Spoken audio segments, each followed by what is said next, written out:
Hello everyone! So this is Edmond Mindaros channel, isang content creator at gumagawa ng mga tutorials katulad ng laptop, PC troubleshootings, mobile device troubleshootings at marami pang ibang klaseng tutorials na sinishare ko dito sa aking channel. At sa video ito ay pag-uusapan natin at i-guide ko kayo on how to activate Palawan Pay Virtual Visa Card. Kung hindi mo kabisado kung paano ba i-activate ang Palawan Pay Virtual Visa Card mo, ang video ito ay makakatulong sa iyo as your guide. Kaya wag na natin patagalin at start na natin. So ang next step ay kailangan mo lang i-open or mag-login ka lang dito sa ating Palawan Pay app, and then click mo lang. And sa pag-login naman ng ating Palawan Pay account, so gamitin natin dito yung biometric. So verify identity, biometric authentications. So scan lang natin dito sa mobile screen yung fingerprint natin na registered para ma-open kaagad yung ating account. Ayan, so ganun lang po kabilis talaga kapag activated na yung biometric. So bago tayo mag-proceed dito, bago natin i-activate yung ating virtual Visa card, so kailangan ay verified yung Palawan Pay mo. So ilalagay ko sa description box kung paano ba mag-verify ng Palawan Pay app. Alright, the next step, so dito lang sa pinakataas mga kaibigan, katabi ng home, ay kailangan mo lang i-select dito yung cards, or dito naman sa pinakagitna, makikita mo dito yung kanyang picture. So kailangan mo lang i-select dito yung cards. And then makikita mo kaagad dito yung cards. And then free naman yung virtual card mga kaibigan, wala po itong bayad. So free po yung pag-activate. So dito lang sa bottom right corner, kailangan mo lang i-tap dito yung next. And then next. And then i-click mo ulit dito yung next. And then next.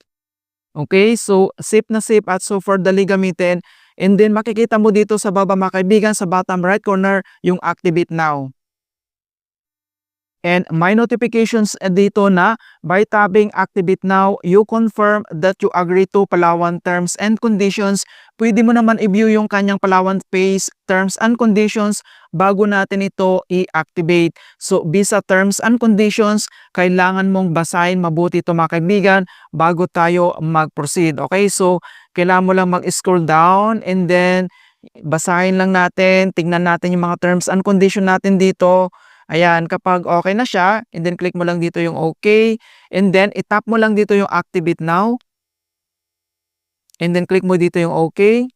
And then kailangan lang natin mag-biometric authentications para sa authorizations ng transaction.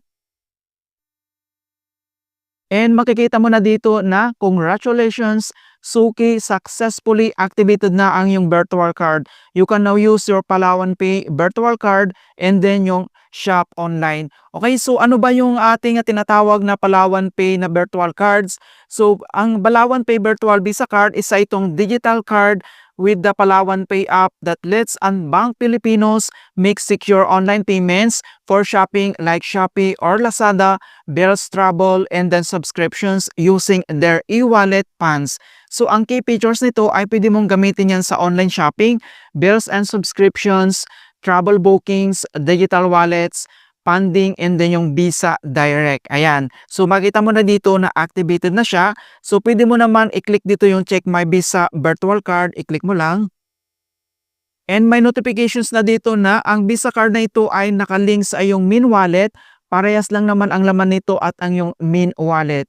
Okay, so gamitin ang Ref Card ID tuwing may concern or nais idulog sa customer service. So nandito yung kanyang notifications na nakalik na sa ating Min Wallet mga kaibigan. Ayan, so makita mo na dito na active na siya, and then makikita mo naman dito yung reference card ID number mo sa Min Wallet mga kaibigan, nandito na siya. Ang Visa card na ito ay pwede magpadala ng pera around the world basta Visa mga kaibigan. Okay? So makita mo lang dito, ayan, so i-click mo lang siya.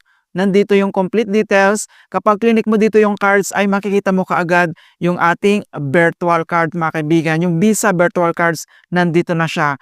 Ayan, so ganun lang po kasimple mga kaibigan kung paano ba natin i-activate yung ating Palawan Pay virtual Visa card. In hope na nakapagbigay ako ng konting kalaman at guide tungkol sa Palawan Pay app tutorials. Thank you guys and see you in my next tutorials.